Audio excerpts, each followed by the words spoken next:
உங்களை பார்த்து பச்சையாக கேட்குறேன். ஒரு வாரத்துக்குள்ள இங்கே திருச்சி மாவட்டத்துக்குள்ள இருக்க ஒரு இன்ஜினியரிங் காலேஜில் நேருடைய தம்பி ராமஜெயம் கொலை நடந்த எவ்வளவு ஆச்சு? உங்க கட்சியில் இருக்கக்கூடிய மூத்த ஒரு செயலாளருடைய தம்பி அவர் மீது நடைபெற்ற கொடூர கொலையை பற்றி கண்டுபிடிப்ப துப்பு இல்லைன்னா உங்களுக்கு என்ன இரும்பு கடத்தை போட்டு என்ன நடக்குறீங்க? எது வேணாலும் நடக்கலாம். இன்றைய தேதியில் விஜய்க்கு ஒரு பெரிய மகத்தான சக்தி இருக்கிறது என்பது உண்மைதான். நான் சொல்லக்கூடாது, உங்களுக்கு துணிச்சல் இருந்தா உங்க டிவியில் போடுங்க. கேட்கிறாங்க, திமுக தான் கேட்கிறேன். நான் பச்சையா கேட்கிறேன். முதலமைச்சருடைய அப்பா கருணாநிதி ரைட்டா? அவர் கூட பிறந்த 2 அக்கா, அது தெரியுமா? 2 அக்காவுக்கு எப்ப கல்யாணம் ஆச்சு? அவர் புருஷன் பேர் சொல்லுங்க.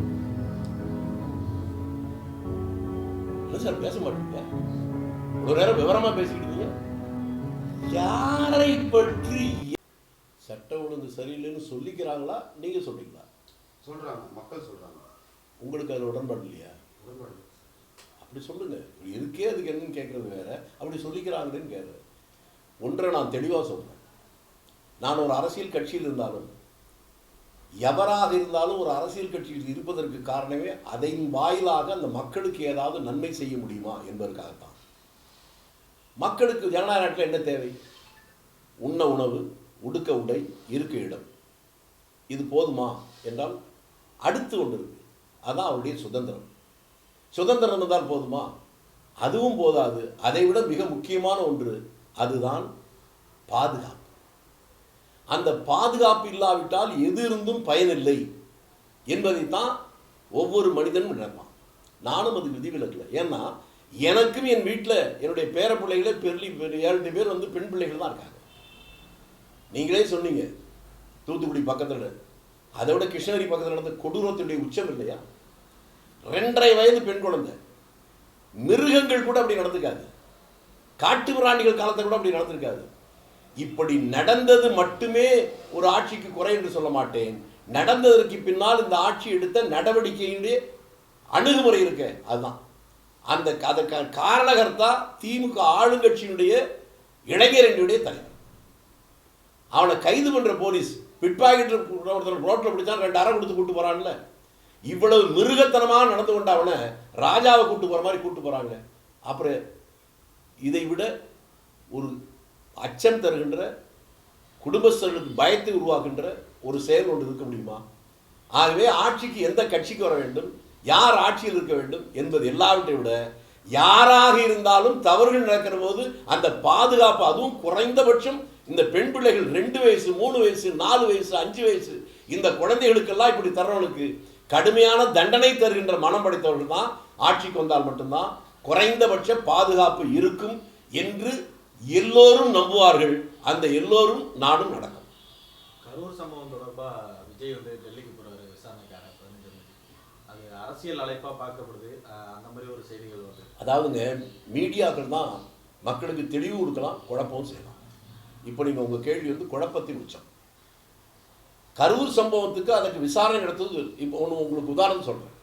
உலகமே திரும்பி பார்த்த ராஜீவ்காந்தியுடைய படுகொலை, சிபிஐயில் முதல் விசாரணை யார் தெரியுமா? என்னதான் சிபிஐ தனி குழு போடப்பட்ட உடனே 8 நாள் இந்த விசாரிச்சாங்க. அப்போ என்ன குற்றவாளி விசாரிச்சாங்களா?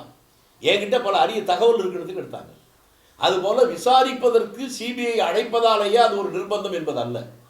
அதை எதிர்கொள்வதனுடைய மனநிலை என்ன, எப்படி பண்ண போறார் என்பது. 2வது, நீங்க எதை பார்க்கணும்னா அந்த விசாரணைக்கு பின்னாலே நியாயமான நடவடிக்கை வருமா? அப்படி வரணும், அப்படி எதிர்பார்க்க தான் நம்முடைய விருப்பமா இருக்க முடியும். அடைத்ததே அதுக்கு வேறு விதமான வண்ணம் பூசுவது நியாயம் இல்லை. இவரோடு நிறுத்திவிட்டால் நீங்க சொல்றது கொஞ்சமாவது நியாயம் இருக்கும். மற்றவங்களே அடைக்கத்தான் போறாங்க. நீங்க உங்க பேட்டியின் மூலமா சொல்றேன், துணிச்சல் இருந்தால் சிபிஐ என்ன அடைக்கிட்டு நான் போய் சாட்சி சொல்ல தயார். அதனால இதை வைத்துக்கொண்டு அரசியலை அதை முடிச்சு போட வேண்டியதில்லை. இந்த பாதிப்புக்கு உண்மை காரணம் யாரோ அவர்களை கண்டுபிடிக்கின்ற அந்த முயற்சி வெற்றியடையட்டும் என்று மட்டும் நாம் சொல்றோம். திமுக காங்கிரஸ் கூட்டணியில நான்கு சம்பத் சொல்லியிருக்காரு, கட்சியோடைய முக்கிய தலைவர் எல்லாமே வந்து ஆட்சி அதிகாரத்தில் பங்கு தனக்கு ஒரு உரிய உரிமை கிடைக்கணும், மரியாதை கிடைக்கணும்னு நினைச்சாங்க. ஆனா இப்ப கூட்டணி திருப்பி திமுகவுக்கு போனதால காங்கிரஸ் கட்சி தொடர்லாம் வந்து மிகுந்த ஒரு வருத்தத்தில் இருக்காங்க. ஆனா காங்கிரஸ் கட்சியோட தாவிக்காக வந்துடும், அப்படின்னு நாஞ்சி சம்பத் சொல்லியிருக்காரு.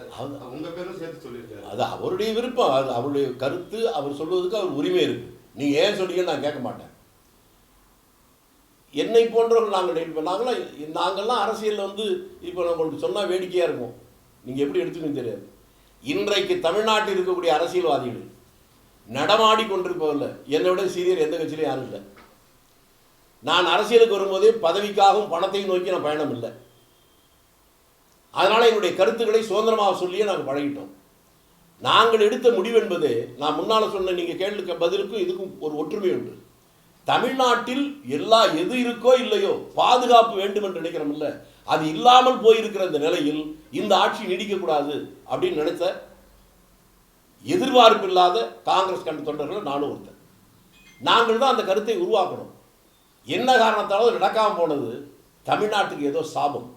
ஒருவேளை காங்கிரஸ் தலைமை சரியாக அந்த அப்படி ஒரு முடிவு எடுத்திருந்தால் தமிழ்நாட்டுக்கு பல நன்மைகள் நடந்திருக்கும் என்று இன்னமும் நான் நம்புகிறேன். அதே நேரத்தில் இன்னொன்று சொல்கிறேன், உங்களுக்கு அதிர்ச்சியாக இருக்குமா இன்பமாக இருக்குமா எனக்கு தெரியாது. அரசியலில் எதுவும் நடக்கலாம், எப்போதும் நடக்கும் என்று நினைக்கக்கூடிய யதார்த்தவாதி நான். இந்த முடிவு தான் நிரந்தரம் என்று நான் நினைக்கிறேன். ஏன்னா தேர்தல் கூட்டணி ஏற்கனவே நான் சொன்னது தான், கூட்டணி கையெழுத்து போட்டோடனே அது ஒன்றும் கல்வெட்டு சாசனம் அல்ல. அதுக்கு உதாரணத்தை கூட சொன்னேன். போன உள்ளாட்சி தேர்தலில் காங்கிரஸ் கட்சியும் திமுகவும் கூட்டணி போடும்போது 5 முனிசிபாலிட்டிகளில் சேர்மன் காங்கிரஸ்னு ஒதுக்கி போட்டாங்க. ஆனால் ஒதுக்குனாங்களா? கையெழுத்து போட்டு ஏங்கடா ஒதுக்கல அப்படி யாரும் கேட்கல. இப்போ கையெழுத்து போட்டாலும் செஞ்சுதான் ஆகணும்னு என்ன இருக்கு? ஏற்கனவே பல உதாரணங்களுக்கு அவங்களே காரணமாக இருந்திருக்காங்க. அது மட்டும் இல்லாமல் யதார்த்தம், காங்கிரஸும் பிஜேபி மட்டும் கூட்டணி சேர முடியாது. மற்ற எந்த கட்சியும் யாரோடும் எப்போதும் எப்படியும் சேரலாம் என்கின்ற யதார்த்தத்தை நாம் புரிந்து கொண்டால் மட்டும்தான் இந்த அரசியலை நாம் தெரிந்து கொள்ள முடியும். தேர்தல் நெருங்கும் நேரத்தில் கூட காங்கிரஸோட இணைய வாய்ப்பு இருக்குன்னு சொல்றீங்க. ஏங்க தேர்தல் முடிஞ்சதுக்கு அப்புறம் ஆஃப்டர் எலெக்ஷன் கூட புது கூட்டணிலாம் வந்து பார்க்கலையா நீங்க? நடந்திருக்கு. நாமினேஷன் ஃபைல் பண்ணி வித்ட்ரா பண்ற 2 நாளைக்குள்ள புதிய கூட்டணி உருவாகி ஆட்சியை பிடிச்சது இந்தியாவிலே தமிழ்நாட்டில் மட்டும்தான் நடந்துச்சு. இதெல்லாம் பார்த்துருக்கிற நாம இது ஒன்றும் வியப்படையவில்லை. எதுவும் நடக்கலாம். எந்த அளவுக்கு ஒரு சாத்தியம் நினைக்கிறீங்க? ஒரு தாவேக்காவோட காங்கிரஸ் கூட்டணி வச்சா அது பலமா இருக்குன்னு சொல்றாங்க. மாணிக்கம் தாக்கூர் அவர் பிரவீன் சக்கரவர்த்தி அது முதல்ல நான் தான் சொன்னேன், அதுக்கப்புறம் தான் அவங்க சொன்னாங்க. அதையும் சேர்த்து சொல்லியிருக்கு. நான் நம்பினேன். நான் மற்றவர்களை போல மேலே பறந்து பார்க்குறவன் இல்லை. நான் சாதாரண குக்கிராமத்தில் பிறந்தவன். இன்றைக்கும் கிராமத்துக்கு போனால் வயலுக்கு போவேன், வாய்க்காலுக்கு போவேன், சாதாரண தொழிலாளர்கள் கூப்பிட்டு பேசிக்கிட்டு இருப்பேன். உங்களுக்கு ஒரு ரகசியத்தை சொல்கிறேன், மக்களுடைய கருத்தை தெரிந்து கொள்ள வேண்டும். ரயிலில் போனால் கூட ஏசி கோச்சில் போக மாட்டேன். சாதா கோச்சில் போவது நம்ம முயற்சி பண்ணாமலே நடுத்தர மக்களுடைய பல பிரச்சனைகளை தெரிந்து கொள்வதற்கு வாய்ப்பு கிடைக்குங்கிறதாக. அதனால் எனக்கு தெரியாத விஷயத்தை தெரியாத அடிப்படையாக சொல்லுவேன், தெரிஞ்சு கொள்ள முயற்சி பண்ணுவேன். இவர்களுக்கு ஒரு பலம் இருக்கிறது என்பதை நான் வெக்கத்தை விட்டு சொல்கிறேன். எனக்கு முதல்ல புரிய வச்சதே எங்கள் வீட்டில் இருக்க ஒரு 6 வயசு பேத்தி தான். அது சொன்னதுக்கு அப்புறம் தான் விஜய்க்கு இப்படி ஒரு ஒரு ஆதரவு இருக்காங்கிற எனக்கு தோண ஆரம்பிச்சது. பிறகு விசாரிக்கிற போது தான் ஒரு பிரம்மாண்டமான ஆதரவு இருக்குன்னு தெரிஞ்சுக்கிட்டேன். அந்த ஆதரவின் மூலமாக தமிழ்நாட்டில் ஒரு புதிய பார்வையோடு, புதிய சிந்தனையோடு, புதிய அணுகுமுறையோடு மக்களுக்கு நலம் பயக்கின்ற ஒரு புதிய ஆட்சியை உருவாக்க காங்கிரஸும் இவர்களும் சேர்ந்தால் அது நல்லது என்கிற முடிவுக்கு நான் தான் முத அந்த கருத்தை ஃப்ளோட் பண்ணேன். அதற்கு பின்னால் எல்லாருக்கும் அந்த கருத்து வந்துச்சு. என்ன காரணமோ யாருடைய கண்பட்டதோ இப்போ அதில் ஒரு பெரிய தேக்கம் இருக்கு. ஆனால் இதுவே நிரந்தரம்னு நான் நினைக்கிறேன். எதுவும் வரலாம். அதே நேரத்தில் திமுக அமைச்சர்களும் நடிகர் விஜய் வந்து பிஜேபியோட A team, B team, C team அப்படிங்கிற மாதிரி ஒரு குற்றச்சாட்டுலாம் வைக்கிறாங்க. சரிங்க, ஏ டு இசட் டீம் கூட இருக்கட்டும். பிஜேபி ஆட்சியில் மந்திரியா இருந்தது விஜயா இல்லை திமுக காரங்களா? என்ன சார் இங்கே பேச மாட்டீங்க? திமுக தானே. ஏற்கனவே அவங்க கூட பார்ட் அண்ட் பார்ட்டா இருந்தவங்க போய் இதை சொல்றத நம்புனா உங்களை பார்த்து அனுதாபப்படுறதோட ஒரு வழி இல்லை. பிஜேபியுடைய தாய் ஆர்எஸ்எஸ் பற்றி பல பேர் தவறாக பேசுறாங்க. அது ஒரு சமூக சீர்திருத்த இயக்கம், திராவிடர் கழகத்தை போல அப்படின்னு இந்தியாவிலே ஒரு தலைவர் சொன்னார்னா கருணாநிதி தான். முரசொல்ல இப்போ எடுத்து படிச்சு பாருங்க. அடுத்து ஒன்று சொல்றேன், பாஜக தமிழ்நாட்டு வரக்கூடாதுன்னு தானே பேசுறீங்க. அந்த பாஜகவில் முதலாக சட்டமன்றத்தில் அவங்க வர்றதுக்கு உதவி பண்ணது திமுகவா அல்லது விஜயா? நம்ம எச்ராஜ் எல்லாம் முதல்ல அசம்பிளி போனது திமுக ஆதரவு தானே. அடுத்து ஒன்று கேட்டால் உங்களுக்கு அதிர்ச்சியாக இருக்கும். இப்போ சமீபத்தில் நல்ல கண்ணு இறந்தாரா?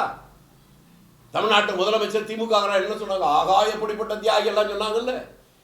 அவரை தோற்கடித்து பிஜேபியை சேர்ந்த ராதாகிருஷ்ணன் வெற்றி பெறுவதற்கு திமுக உதவிதா அல்லது விஜய் உதவிதா?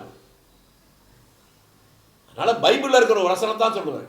ஏ மாயக்காரா, உன்னுடைய கண்ணில் இருக்கிற துரும்பை உத்திரத்தை எடுத்து போட்டு விட்டு நண்பனுடைய கண்ணில் இருக்கிற துரும்பை எடுத்து போட முயற்சி.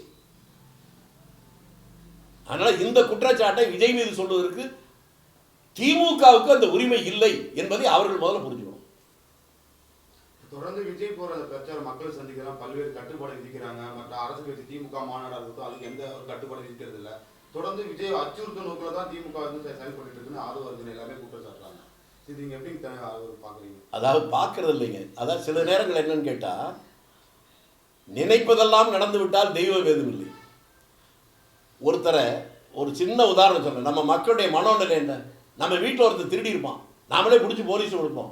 வந்தோடனே நம்ம கண்ணை முன்னால அவனுக்கு 4 அடி அடிச்சா, ஐயோ ஏன் இந்த கண்டராவி இங்கே போய் பண்ற, எங்கேயும் அவனுக்கு கொண்டு போய் ஸ்டேஷனில் வச்சு என்னமோ பண்ணுவோம். நம்ம மக்களுடைய மனோநிலை. எதிரி கூட அவனுக்கு துரோகம் செய்கிறவனுக்கு கூட ஒரு அடி தாக்குற போது, ஒருத்தர் மீது பாதிக்கப்படுகிற போது அவன் மீது அனுதாபப்படுவது, ஆதரவாக இருப்பது தான் நம்ம மக்களுடைய மனோநிலை. விஜய்க்கு இன்றைக்கு வந்திருக்கிற பலத்திற்கு காரணமே திமுக ஆட்சி, விஜய்க்கு தந்த நெருக்கடிகளும் இந்த கட்டுப்பாடுகளுமே மக்கள் மத்தியில் அவருக்கு ஒரு ஆதரவு வருவதற்கு காரணமாக அமைந்து விட்டது என்கின்ற பெரிய உண்மையை திமுக காரர்கள் நான் சொல்றேன். புரிஞ்சுக்கிட்டா அவங்களுக்கு நல்லது, இல்லைன்னா விஜய்க்கு நல்லது. விஜய் நிச்சயம் இந்த அரசியல் ஒரு பெரிய மாற்றத்தை ஏற்படுத்துவார் சார் தேர்தலில். மக்கள் தாங்க மாற்றத்துக்கு காரணம். நான் இதெல்லாம் நீங்க சொன்ன உடனே ஒரு வார்த்தையில் சொல்றதுக்கு நான் ஒன்றும் விவரம் தெரியாத சின்ன பையன் இல்லை. மாற்றம் ஒரு நிமிடத்தில் வரும். இந்த தேர்தல் தேதியே அறிவிக்கல, எது வேணாலும் நடக்கலாம். இன்றைய தேதியில் விஜய்க்கு ஒரு பெரிய மகத்தான சக்தி இருக்கிறது என்பது உண்மைதான். இதை அவர் எப்படி கட்டுப்பாடு கொண்டு போகிறார், அதை வைத்து தான் வெற்றி தோல்வி இருக்கும். இன்னும் 2 மாதம் இருக்கு. 2 மாதத்துக்குள்ள என்ன நடக்க போகுது, ஏது நடக்க போகுது யாருக்கும் தெரியாது. ஆனால் இங்கே நடக்கிற இந்த யதார்த்த நிலைமை வெறும் பாதுகாப்பு தான் உச்சம். அதுவே மோசமா போச்சு. ஒவ்வொரு நாளும் எங்க வீட்டை விட்டு நம்ம பெண் பிள்ளைகளை 5 வயசு குழந்தை பெண் பிள்ளை போனாவே திரும்ப வீட்டுக்கு வரவர்களும் நேர்மையா இருக்கிறவன் வயிற்றுல நெருப்பு கட்டிக்கிட்டு இருக்கிற நிலைமை வந்துருச்சுல்ல. இப்படி ஒரு நிலைமை யாருக்கும் வரக்கூடாது, நம்ம எதிரிக்கு கூட வரக்கூடாது. அதை பற்றி கவலைப்படாம மற்றதை பத்தி பேசுறான்னா அவன் மனுஷன் இல்ல, மனுஷ உரிமை நடமாடல விளைச்சல். திமுகவோட இந்த கூட்டணி பங்கீடு உறுதியானதுக்கு முழுக்க வந்து செல்வ பெருமை மட்டும்தான் காரணம். அவர் தன்னிச்சையா செயல்படாதுன்னு சொல்றாங்க. அதே போல காங்கிரஸ் கட்சி வந்து தாவேக்காவோட கூட்டணி வைக்கின்றதுதான் மேலிடத்துக்கும் இருக்கிற ஒரு உண்மையான நம்பிக்கைன்னு சொல்லி தகவல் வருது. உங்களுக்கு நிறைய தகவல் தெரிஞ்சிருக்கு, எனக்கு அந்த மாதிரி முழுசும் தெரியலைங்க. நீங்க சொல்றது உண்மையாக கூட இருக்கலாம், ஆனா எனக்கு தெரியல. அவர் மட்டும் எப்படி முடிவு பண்ண முடியாது. அதனால உங்களுக்கு கிடைத்த தகவல் என்பது சரியானதல்ல. தொடர்ந்து இந்த சட்ட ஒழுங்கு பிரச்சனை, பெண்களுக்கு சொன்னப்பல அந்த 2 வயசு குழந்தை பாலியல் புகார், குழந்தைகள் கொல்லப்படுறாங்க, பள்ளி மாணவர்கள் இந்த ஜாதி பிரச்சனை நிறைய தொடர்ந்து தமிழ்நாடு அதிகரிச்சுட்டே இருக்காங்க. இது குறித்து தமிழக முதல்வரோ கூட்டணி கட்சி தலைவரோ யாருமே எந்த ஒரு அறிக்கையோ கண்டன அறிக்கையோ கொடுக்கறது இல்லை. வேற அறிக்கையை பேச்சை கேட்டுதான் தமிழ்நாடு நாசமா போச்சு. இன்னும் அதே பார்க்குறேன். உங்களுக்கு பாதிப்பு வர்றதை பத்தி உங்களுக்கு கோவம் வராம எவங்க உங்களை காப்பாற்ற போறான்? உங்களை பார்த்து பச்சையா கேட்குறேன். ஒரு வாரத்துக்குள்ள இங்கே திருச்சி மாவட்டத்துக்குள்ள இருக்கிற ஒரு இன்ஜினியரிங் காலேஜில் போதையில், நல்ல கஞ்சா போதையில் ஒரு பையன் டீ கடையில் உட்காந்துருக்கும் போது அவன்கிட்ட வம்புழுத்து அவன்கிட்ட தகராறு பண்ணி கத்தியில குத்து கொலை பண்ணியிருக்காங்க. உங்களுக்கு யாருக்கா தெரியுமா? போய் தேடி கண்டுபிடிங்க. நான் என்ன கேட்குறேன், என்னை பற்றி, என்னுடைய குடும்பத்தை பற்றி, என்னுடைய பிள்ளைகளை பற்றி, அவருடைய பாதுகாப்பை பற்றி, அவருடைய நலனை பற்றி எனக்கே அக்கறை இல்லாமல் ஊரில் இருக்க எவனோ ஒருத்தன் தான் சொல்லுவான்னா நீங்க பிறந்ததே வேஸ்ட். ஒவ்வொரு மனிதனும் தன்னுடைய பாதுகாப்பை பற்றி அவன் யோசிக்கணும். நீ டாக்டரா இருக்கலாம், இன்ஜினியரா இருக்கலாம், வேற யாரா வேணாலும் இருக்கலாம். பாதுகாப்பு என்பது முக்கியம் இல்லையா? அதை பத்தி யோசிக்கலன்னா என்ன மனுஷன்? இரும்புக்காரன் கொண்டு அடக்கிட்டு வரோம் அப்படின்னு சொல்லி முதல்வர் அடிக்கடி சொல்றாரு. ஓ, அவருக்கு இரும்புக்காரன் இருக்கா? எனக்கு தெரியாதுங்க. இப்ப கொஞ்சம் முன்னால என்ன சொன்னேன், இந்த 2.5 வயசு பெண் குழந்தை கற்பழிச்சுனா அடிச்ச கொன்றதா கூட தப்பு இல்லை. ராஜா மாதிரி கூட்டு போனான்னு சொன்னேன், கேட்டீங்களா இல்லையா? பிட் பாயிண்ட் அடிக்கிறவன 2 அறை கொடுத்து கூட்டு போற போலீஸ் அவனை மட்டும் ராஜா மாதிரி கூட்டு போகுது. ஏன் காங்கிரஸ் கட்சியுடைய மாவட்ட தலைவர் கொலை பண்ணி 1.5 வருஷம் ஆச்சுங்க. இதுவரை ஏதாவது பிடிச்சிருக்கா? நான் இந்த ஊரை கேட்குறேங்க. நேருடைய தம்பி ராமஜெயம் கொலை நடந்த எவ்வளோ நாள் ஆச்சு? அதிமுக ஆட்சியில். அப்போ அவர்கள் வந்து தடுக்கிறாங்க. நீங்க உங்க ஆட்சி அதுக்கப்புறம் 5 வருஷம் ஆச்சு இல்லை? உங்க கட்சியில் இருக்கக்கூடிய மூத்த ஒரு செயலாளருடைய தம்பி அவர் மீது நடைபெற்ற கொடூர கொலையை பற்றி கண்டுபிடிப்ப துப்பு இல்லைன்னா உங்களுக்கு என்ன இரும்பு கடத்தை கொண்டு என்ன நடக்குதுங்க? சொல்லுங்க சார். உங்கள் கொலையிலே கண்டுபிடிக்க உங்களுக்கு துப்பு இல்லை, மற்றவங்களை காப்பாற்ற போறீங்க. உங்களே நீங்க காப்பாற்றிக்காம நீங்க வந்து என்ன காப்பாத்தீங்க என்று நான் நினைத்தால் அது என்னுடைய அறியாமை. அதனால அவர் சொன்னதை நம்பினா அது உங்களுடைய அறியாமை. தொடர்ந்து நீங்க சொன்ன இரும்பு காரப்பொண்டு நாங்கள் சட்ட ஒழுங்கை பாதுகாத்து தான் இருக்கோம். பொறுப்பு டிஜிபிலாம் இந்த கடந்த ஒரு 2021 குற்ற வழக்கு கம்மியாக இருக்கு. அங்கங்க ஒரு போக்சோ நடக்குது வந்து பைத்தியக்காரன் சொல்றதே கேள்வி கேட்காதீங்க. கண்ணுக்கு முன்னாடி நடக்கிறத சொல்லிட்டு இருக்கேன், திரும்பி அதை சொல்றாங்க இதை சொல்றாங்க. 2.5 வருஷம் பெண் குழந்தை என்ன 30 வருஷத்துக்கு நடந்துச்சா? காவல்துறை அவங்க தரப்புல ஸ்டேட்மெண்ட் கொடுத்துருக்காங்க. அந்த ஸ்டேட்மெண்ட் எவன் கொடுத்தானோ கொண்டு வாங்க. இவங்களுக்குலாம் வேற ட்ரீட்மெண்ட் இல்லை. மக்கள்கிட்ட இருந்து ஒரு புரட்சி வருவது தர ஒரு வழி இல்லை. உங்க வீட்டில் அப்படி ஒரு நம்பர் நடந்தால் இப்படி கேட்பீங்களா? என் வீட்டில் நடந்தால் அப்படி கேட்பனா? அதைத்தான் சொல்றேன். ஒவ்வொரு பொதுமக்களுக்கும் அவனுக்கு கடமை இருக்கு. சரி என்றால் நல்லது என்றால் பாராட்டுவது, 2 வார்த்தை பாராட்டுறதும், தவறு என்றால் அதை கண்டிக்கிறோம். அந்த மனோபாவம் மக்கள் மத்தியிலிருந்து வரணும். மக்கள் புரட்சி ஒன்றுதான் நிரந்தரமானது, மாற்றம் ஒன்றுதான் மாறாது. அதை நீங்க சொல்ற அதிகாரிகளும் புரிஞ்சுக்குவான். எத்தனை அதிகாரிய கையில் விலங்கு போட்டு கூட்டு போனதெல்லாம் பார்த்துருக்கீங்களா? எனக்கு தெரியும். எத்தனை அதிகாரி உள்ள அடி வாங்கியிருக்கான் தெரியுமா? தெரியும். யாருமே இல்லைன்னாலும் செய்த பாவத்துக்கு கடைசி காலத்தில் அவன் அனுபவிச்சது தெரியுமா உங்களுக்கு? உங்களுக்கு உதாரணம் சொல்கிறேன். சிதம்பரம் அண்ணாமலை யூனிவர்சிட்டி ஒருத்தர் அடிச்சு கொண்டாங்க, உதயகுமார்னு பேர். அவங்க அப்பா அம்மா வந்து அழுகிற போதே அவங்க அப்பா அம்மா மிரட்டிய இவன் செத்தவன் மவனே இல்லைன்னு சொல்ல வச்சான் ஒருத்தன். அதே டிஐஜி அதுக்கப்புறம் திருச்சிக்கு வந்தான். இங்கே தான் கிளைஸ் ஹாஸ்டலில் ஒரு போராட்டம். அந்த கிளைஸ் ஹாஸ்டல் மேலே அடித்து பையனுடைய ரத்தமெல்லாம் கிடந்துச்சு. குப்பண்ணன் கமிஷன் உண்மையின் கமிஷன் போட்டாங்க. அவர் பார்வையிடுற போது நாங்கள் போனோம். ஏன்னா அதனால நான் ஃபர்ஸ்ட் அக்யூஸ்டு. அந்த ரத்தத்தை பார்த்தா ஐயோ இப்படி அடிச்சிருக்காங்களே அப்படின்னு அந்த கமிஷன் கேட்குறாரு. ஒன்று பக்கத்தில், sorry my lord, this is not human blood, this is goat's blood. ஆட்டு ரத்தத்தை சொன்னேன். அவன் கடைசி காலம் என்ன தெரியுமாச்சு? ஆட்சி காப்பாத்துச்சு, அதிகாரம் காப்பாத்துச்சு, கைகால் இழுத்துருச்சு. 4 வருஷம் 5 வருஷம் செத்தா போதுன்னு நினைச்சான். சாவும் வரல. அவன் வீட்டில் இருக்கிற இந்த பாவி உயிரோடு இருக்க சாக மாட்டேங்கிறான். ஆட்சியில் இருக்கிறவன் காப்பாற்றலாம், மேலே இருக்கிறவன் காப்பாற்ற முடியாது. அதை அதிகாரிகள் உங்கள்கிட்ட சொன்ன அதிகாரிகள் புரிஞ்சுக்கணும். திமுக கூட்டணியில் காங்கிரஸ் ஒதுக்கப்பட்ட தொகுதி அந்த எண்ணிக்கை உங்களுக்கு உடன்படாது சார்? நீங்க காங்கிரஸ் கேட்கிற தொகுதியில் வந்து நாங்கள் தர முடியாதுன்னு சொல்லி திமுக தரப்புல நான் எதுவும் அவங்ககிட்ட கேட்கல, என்கிட்ட அவங்க தர முடியாதுன்னு சொல்லலை. அதனால் இன்னும் முழுசு எனக்கு தெரியாது. கூட்டணியே தேவையில்லைன்னு நான் நினைக்கிறேன். என்கிட்ட போய் இடத்த கேட்குறீங்க. எங்க ஜெயிக்கிற கூட்டணி தாங்க வேணும்னு சொல்றான். தோக்கிறதுக்கு நீங்க 150 சீட்டு கொடுத்து தோத்தா என்ன பிரயோஜனம்? இவ்வளவு சம்பவம் நடந்ததுக்கு பின்னால பொதுமக்கள் என்ன முடிவு வருவாங்க சொல்லுங்க. எனக்கு தெரிஞ்சு திமுக 49 உருவாச்சா? அதுல இருந்து நடந்த மாநாட்டில் இப்ப சிறுவனூர் நடந்த மாநாடு மாதிரி இவ்வளவு கம்மியான கூட்டம் எப்போ வந்துன்னு சொல்லுங்க. இதுக்கு அப்புறமும் இந்த கேள்விக்கு இடம் இல்லை. அப்பெல்லாம் ஒண்ணுமே பாக்கெட்ல 10 ரூபாவோட இல்லாமல் மாநாடு நடந்த போது துவக்க காலத்துல பெரிய கூட்டம் வந்துச்சு. இன்னைக்கு இதில் பார்த்தா கோடி கோடியா கூட்டம் தான். பெரிய அரண்மனை இருக்கிற மாதிரி நான் வரும்போது பார்த்தேன். கூட்டமே இல்லையே. பொதுமக்களை கூட்டி வந்ததில்லை. அந்த கட்சியிலேயே 30 வருஷம் 40 வருஷம் 50 வருஷம் வெறித்தனமாக இருந்தவர்களே விரக்தியின் விளிம்புக்கு போய்விட்டார்கள் என்பதை இந்த தலைமை புரிந்து கொள்ளாவிட்டால் 3 மாசம் கழிச்சு வருத்தப்படுவாங்க. அன்னைக்கு ஆறுதல் கொடுத்தவங்க கூட அவர்களுக்கு ஆள் இல்லை. அமலாக்கத்துறை தொடர்ந்து அமைச்சர் நேரு மீது வழக்கு பதிவு செய்யணும், அறுவடை சொல்றாங்க. இன்னும் தமிழக அரசு நடவடிக்கை எடுக்காம இருக்காங்க. இப்போ பிரதமர் மோடி இப்போ வந்துருந்தப்போ கூட சுட்டி காட்டி பேசியிருக்காரு, 1000 கோடி ஊழல் நடந்துட்டு இளைஞர்கள் வேலைவாய்ப்பு பறிக்கப்பட்டிருக்கு. நீங்க ஏன் எடுக்கலன்னு கேட்டு ரைட்டு, மோடி சொன்னாலும் சொல்லாங்க. அவர் ஏற்கனவே என்ன நடவடிக்கை எடுத்துக்கிறா சொல்லுங்க. ஒன்றும் இல்லை. அதனால இது ஒரு ஆட்டம். நான் என்னுடைய பார்வையில் இவங்க 2 பேரும் திமுகவும் பிஜேபியும் விளையாடுறாங்க. ஒருத்தன் எதிர்த்து அடிக்கிறது, ஒருத்தன் ஆதரிச்சு அடிக்கிறது அப்படி வச்சுட்டு இருக்காங்க. அதனால அதை நான் சொல்லலை. ஆனால் நீங்கள் அரசியலை புரிஞ்சுக்கணும்னா இது மாதிரி ஒரு குற்றச்சாட்டு தான் வந்துச்சு டிடி கிருஷ்ணமாச்சாரி மேல, சென்ட்ரல் மினிஸ்டர். அந்த குற்றச்சாட்டிலிருந்து நான் விடுத்ததுக்கு பின்னால மந்திரி அவர்கள் ராஜினாமா பண்ணிட்டு போனார். அப்படிப்பட்ட நோபல், அதாவது நேர்மையான மனிதர்கள் உலவிய அவர்கள் இருந்த இடத்துல இன்னைக்கு எவ்வளவு குற்றச்சாட்டு சொன்னாலும் அதை பற்றி கவலைப்படாமல் போயிட்டு இருக்கிறார். அதிகாரம் வேணும் எஃப்ஐஆர் போடுன்னு சொன்னால் போட வேண்டியதானே ஆட்சியுடைய வேலையாக இருக்க முடியும்.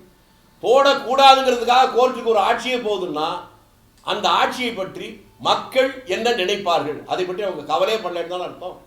அப்போ அவர்களை பற்றி மக்கள் ஏன் கவலைப்படணும்? சார் உங்களை பற்றி நான் கவலைப்பட்டாதானே நீங்கள் என்னை பற்றி கவலைப்படணும். உங்களை பற்றி நான் கவலையே பட மாட்டேன். ஆனால் என்னை பற்றி நீங்கள் கவலைப்பட்டீங்கன்னா நீங்கள் தான் தப்பு பண்ணுறீங்கன்னு அர்த்தம். அதுவரை மக்களை பற்றி கவலையே படாமல் கொள்ளையடிப்பது அதே வேலையாக வச்சுட்டு இருக்க இவங்கள்ட்ட அவங்களை பற்றி மக்களையும் கவலைப்படக்கூடாது.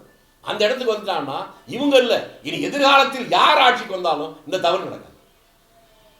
தாவக்கால உங்களுக்கு அழைப்புதல் விடுத்தா நீங்கள் அந்த தாவக்காவுக்கு இணைவீங்களா?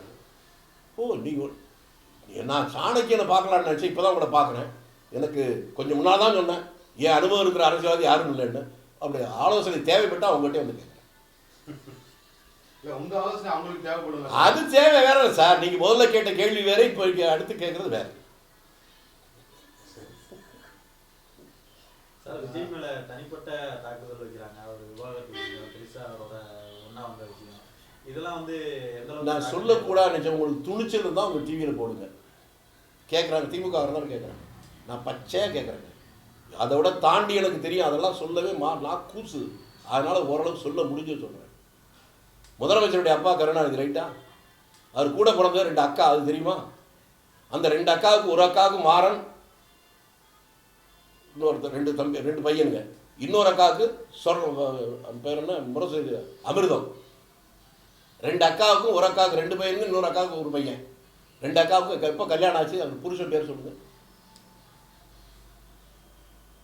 என்ன சார் பேச மாட்டீங்க? இவ்வளோ நேரம் விவரமாக பேசிக்கிட்டு இருந்தீங்க. யாரை பற்றி எதை பேசுவதுன்ற விவசாயே இல்லாமல் போச்சு. காரணம் மக்களை தான் திரும்பி குறை சொல்லுங்க. நேர்மையாளரெல்லாம் கேவலப்படுத்திட்டு தவறானவனை மட்டுமே நீங்கள் வாழ்க வாழ்க கோஷப்பட்டவனுடைய விளைவு இன்றைக்கு எங்கே போய் நிற்கிது? உங்களை பற்றி நான் ஒரு குறை சொன்னேன்னா அந்த குறை நான் இல்லாதவனா நான் இருக்கணும். உங்க ஆண்களை பெண்கள் ஒவ்வொருத்தருக்கும் எத்தனை புருஷனை கணக்கு வந்தாலும் பதில் சொன்னா ஆகும். இதெல்லாம் அரசியலாக பார்ப்பது நல்லது. அதுக்கு தான் நான் இப்போ கொடுக்கறது ஒரு அதிர்ச்சி வைத்தியம், அவ்வளோதான்.